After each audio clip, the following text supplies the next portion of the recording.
Warning: the following video contains graphic details including violence, disturbing behavior, and content that may not be suitable for all viewers. Viewer discretion is strongly advised. Welcome to Declassified, the serial killer files, a series where we open the locked drawers, dust off the case files, and step into the minds of real-life monsters. Tonight, we're unlocking one of the most disturbing cases to ever unfold in the digital age. A man who used empathy as bait and Twitter as a hunting ground. His name was Takahiro Shiraishi, but online, he was known simply as @Hanging Pro. This is the story of Japan's Twitter killer. Tokyo, October 2017. It started with a smell. Neighbors in the quiet suburb of Zama, just south of Tokyo, had complained for weeks. A pungent, cloying stench drifted from one small apartment window. Some thought it was sewage. Others, perhaps a dead animal. But no one guessed the truth. That truth was found when the police knocked on Takahiro Shiraishi's door. What they found inside was not chaos, it was order. A one-bedroom apartment, tidy and minimal, but in the corner a disturbing stack. 9 large coolers, each labeled in thick marker. They looked like the kind you'd take camping. But when officers opened one, the smell hit them like a punch in the face. Human body parts, precisely wrapped in plastic, buried in cat litter.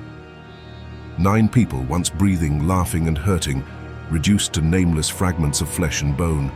Their stories, their voices, their final words, all silenced and sorted, stripped of humanity, stored like meat in a butcher's freezer. No blood on the floor, no mess, just the quiet organization of a man who had killed methodically and lived among the dead. It wasn't the mess of madness, it was the cleanliness of ritual. One officer whispered, "This isn't a murder scene, it is a workshop."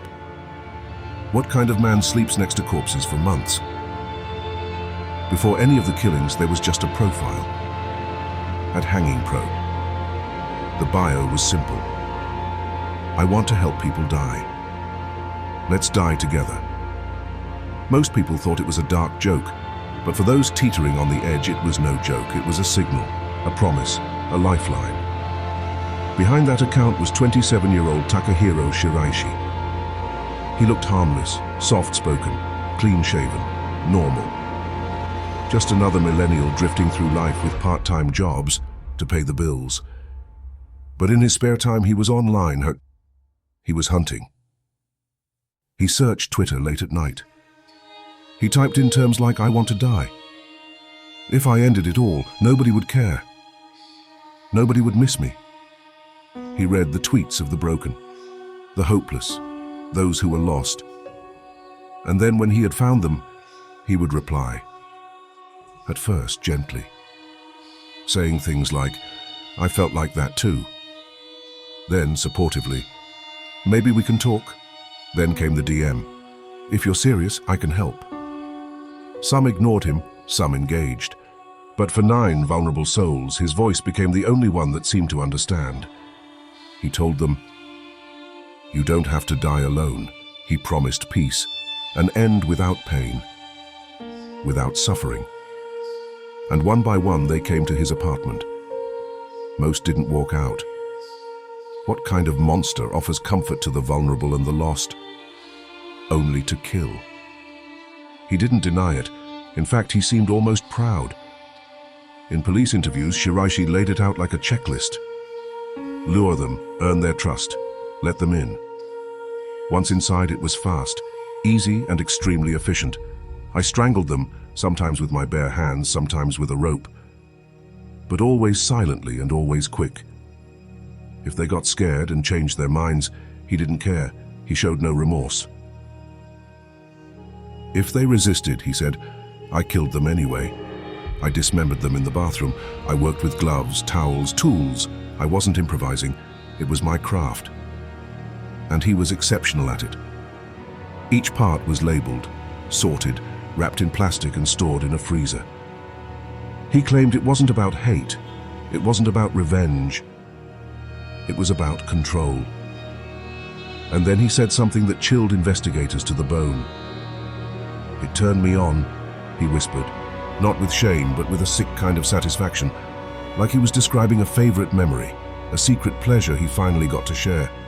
Shiraishi didn't see 9 people. He saw 9 trophies. 9 lives, stripped of meaning, reduced to objects.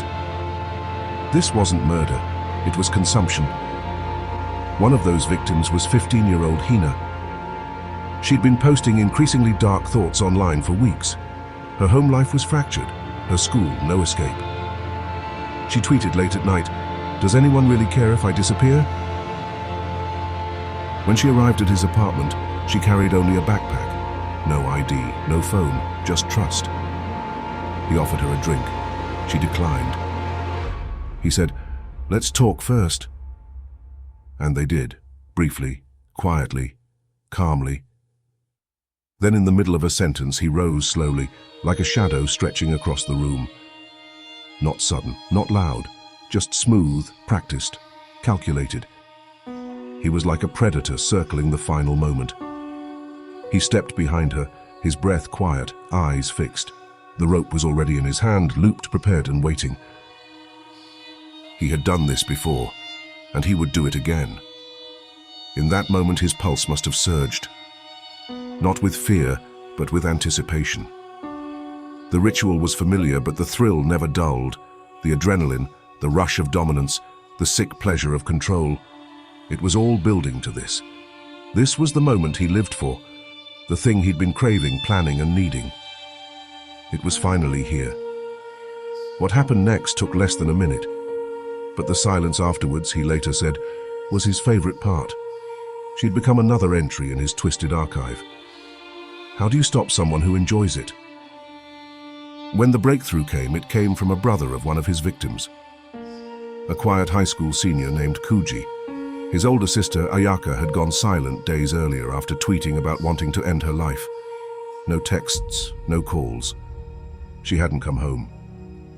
Kuji wasn't close with his sister, but he remembered that night, hearing her sob through the bedroom wall. The next morning, her room was empty. On her desk, a single sticky note with a Twitter handle, Hanging Pro. He took that to the police. They didn't act immediately, but he insisted. He showed them the messages traced from Ayaka's account, a chilling digital breadcrumb trail that led straight to one address in Zama. On Halloween morning, the officers knocked. Outside, children dressed as witches and monsters roamed the streets. Plastic pumpkins in hand, laughing into the autumn air. But behind this door, the real horror waited. The irony was chilling. On a day when people wear masks to scare each other, they were about to come face to face with a man who wore none. The scariest thing wasn't hiding in costume. The real monster was waiting inside, calm and smiling. The man who answered the door looked almost boyish. Calm, blank-eyed, like he was expecting a package, not the end. "Are you Takahiro Shiraishi?" He simply nodded. "We're here about a missing girl." There was a pause. He looked at the officers, looked behind them, and then, without emotion, "Yes," he said, "I killed them." No struggle, no denial, just confession, calm, complete, cold. Like he had been rehearsing it for months, like this moment, being seen, being known, wasn't a consequence but a climax, the unveiling of a masterpiece only he understood. He opened the door wider, and with it the horror spilled out. Inside, notebooks stacked neatly on a table, each one with a name, a date, a method. On the walls, sticky notes with scribbled phrases, quotes from victims, plans. The air was humid with decay, yet he breathed it like oxygen. Some bodies were weeks old, some just days. In the coolers, arms crossed over torsos, human heads sealed in plastic. Shiraishi didn't panic, he explained. He guided them through his apartment like a curator giving a tour. "This one came in August," he said. "She cried. I told her it would be quick." He smiled. Not with remorse, not with triumph, but with something worse. Contentment. Like he believed he'd done her a favor. Like in his warped reality, ending her pain made him some kind of twisted savior. a helper, a guide into silence. It wasn't madness, it was clarity, as if he had no doubt that what he did made sense. The officers didn't speak. One nearly vomited. He wasn't hiding the crime. He was proud of it. He was living in it. He thought he had found his purpose. How did this happen? Why didn't anyone see this coming? Takahiro Shiraishi was sentenced to death in December 2020. He didn't contest it, didn't speak in court beyond a few words. I deserve to die. For a man who preyed on those wanting death, it was a fitting end. In June 2025, the Japanese justice system made good on its promise. He was hanged, quietly, without fanfare, just like he'd promised his victims. But the country couldn't move on. It had left a terrible scar on society. The case exposed gaping wounds, mental health services stretched too thin, social media platforms with no guardrails, a generation whispering cries for help into the void, and predators listening. Shiraishi had operated in plain sight. He wasn't a monster under the bed, he was a face online, a sympathetic message, a man who told you it was okay to hurt. He said, "You won't have to die alone." And for 9 people, that was the last promise they heard. The internet connects us, but it also exposes us. And sometimes the scariest thing isn't the darkness. It's who lights a match in it and smiles. The case of Takahiro Shiraishi is closed, but the shadows he walked in still exist, online, unseen and unfiltered. If you found this story compelling, disturbing or worth thinking about, hit that like button.